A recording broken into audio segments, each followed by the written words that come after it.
5% of the district's population have no representation. We wanted to know, what is your position about Intro 245, Voting Right Restoration Act legislation that will grant legal non-citizen residents the right to vote in local elections, and what are you ready to do in the City Hall to help the intro to pass?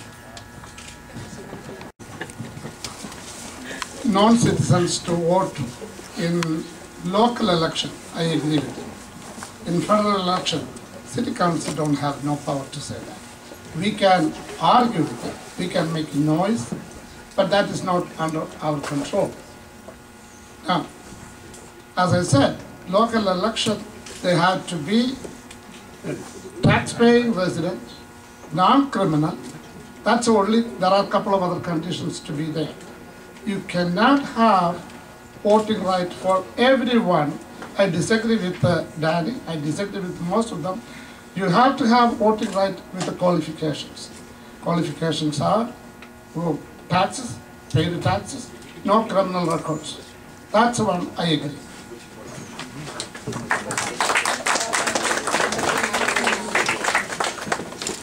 Touch on children and countless children, students who are in our elementary schools, junior high schools, and high schools who are undocumented and want to be able to fulfill the American dream of, New York State, we're lucky that they can pay in-state tuition if they're undocumented, but they are not qualified for federal financial aid.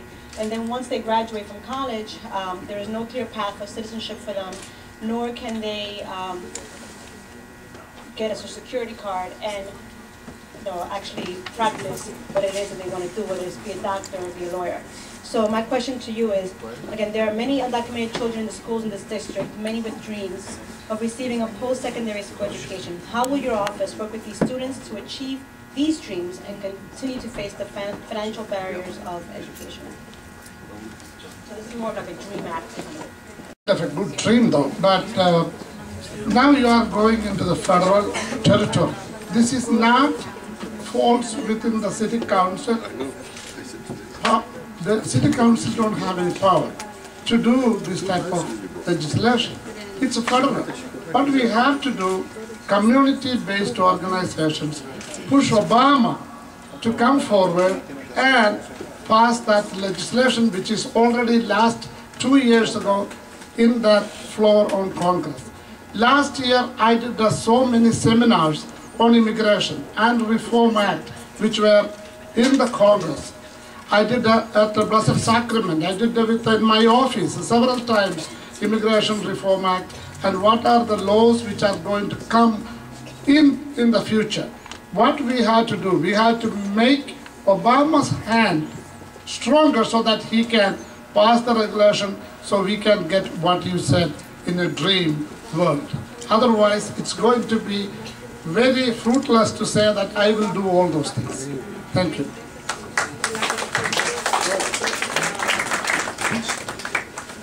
Act, which would encourage small business owners who have a lease on a storefront, for example, to enter a mediation process with their landlord to renew their leases.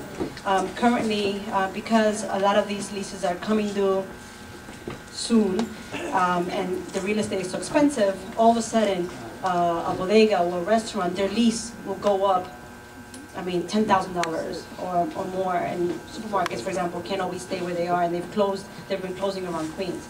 So my question to the panel,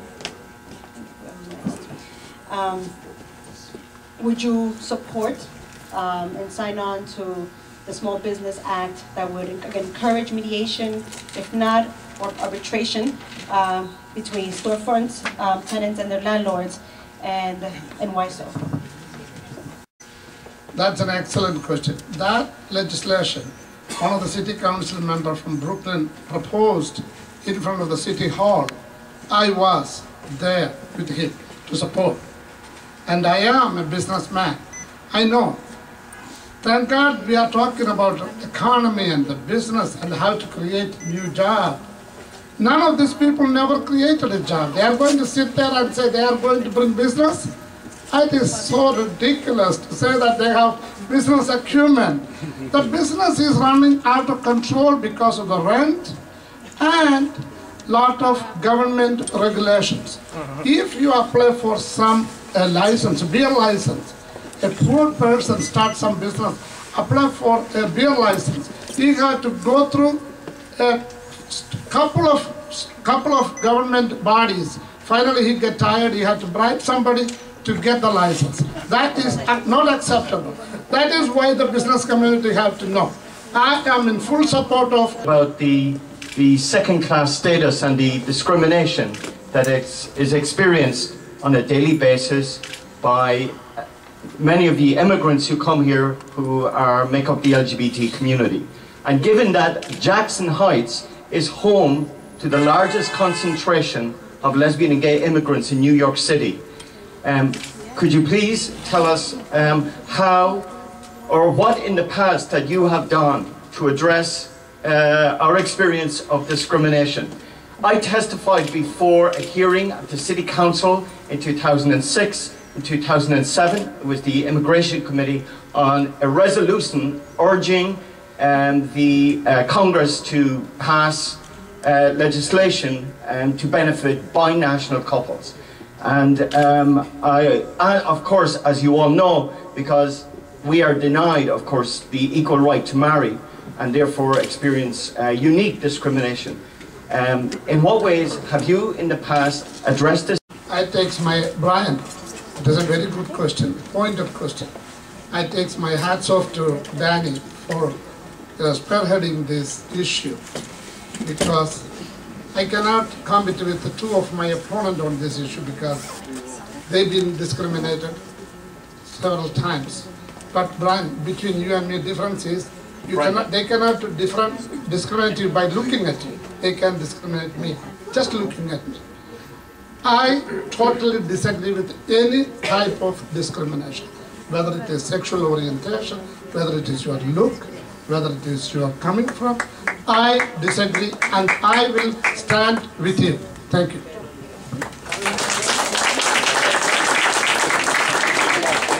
Not all of you know me, but my name is Stanley Kalathara. I'm running for three simple reasons. One, improve the quality of life in 25th District. Important in that quality of life is bring and reopen St. John's Hospital. It's a plan. Number two, I wanted to improve the business atmosphere throughout 25th District, starting from Roosevelt Avenue, from 69th Street to 114th Street. I'm going to rezone and get a business improvement district. There you will have more plants, not prostitutes, more trees, not thugs in the street, and more police and more lights, and more beautiful. I wanted to bring that beauty from Jackson Heights Historical District to East Amherst, Rego Park. Number three, education. I'm not going to find an excuse. I will find a place where I can put a high school for the District 25 in my first term. These are my three important goals in my first term. I need your support. Helen Sears said, experience is important. 7.5 years ago, what was her experience in government? John Sabini would have been the city council member if the term limit was not here. And according to her, term limit is not a big issue. Why do we need to go to election? Why don't she continue, Bloomberg continue? Why we all those people sitting here and doing all those nonsense? We don't need election. They're experienced people there. I think this is the most ridiculous argument I ever heard. I promise, even if another Bloomberg coming to my term, I am going to get off after 8 years as a city council member. Not even 1 day more. Thank you.